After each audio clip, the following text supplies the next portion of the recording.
Bonjour, c'est T.W. Jackson. J'aimerais vous souhaiter la bienvenue sur mon site. Avant toute chose, vous pouvez m'appeler T-Dub. J'ai voulu faire une vidéo pour vous, qui je l'espère, pourra vous venir en aide, que vous décidiez de revenir ou non visiter mon site. Quelque chose que vous pouvez emporter partout avec vous. Car je sais que si vous êtes arrivé ici, c'est que vous traversez une période vraiment difficile suite à une rupture. Je réponds à des centaines d'emails, et chaque mois, j'en reçois davantage. Mais malheureusement, je ne peux pas tous les suivre.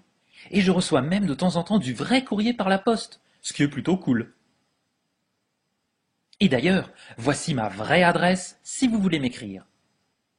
T.W. Jackson, 608 West Parkway, PMB 123, Russellville, dans l'Arkansas, 72 801, aux États-Unis bien sûr.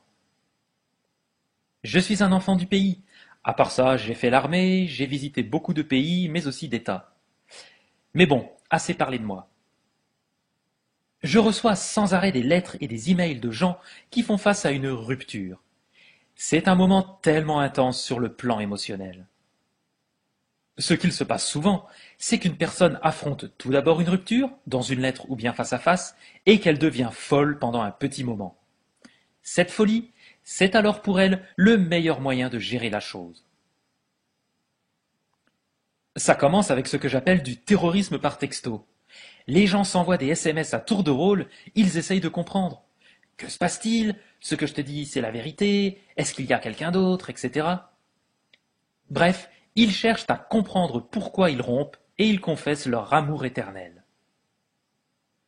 Une autre chose qui se produit fréquemment, c'est ce que j'appelle la communication éthylique.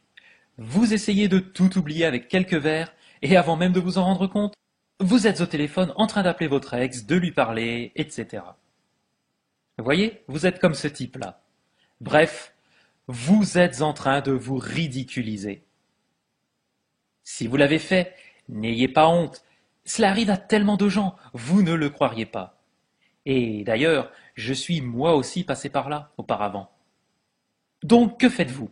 Ou plutôt, ce que vous devriez faire, c'est prendre sur vous ce que vous ressentez à l'intérieur, ce qu'il se passe.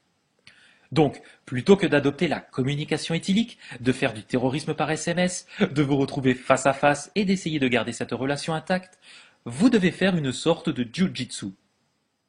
Si vous avez entendu parler du jiu-jitsu ou du judo, vous connaissez le principe. Lorsqu'un adversaire se rue sur vous, vous devez utiliser cette force non pas contre lui, mais pour l'éviter. Il s'agit véritablement là de votre première action. Et là, vous vous dites, mais bon sang, de quoi parlez-vous, T-Dub?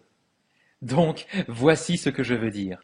La première chose à faire, c'est d'approuver la séparation. Ok? Pour que ce soit bien clair, je vais vous le répéter, vous devez approuver la séparation. Et ne vous inquiétez pas, je vais y revenir dans une seconde. Dans un monde parfait, et en théorie, voici ce que les gens diraient. John, ça ne va pas marcher, j'en ai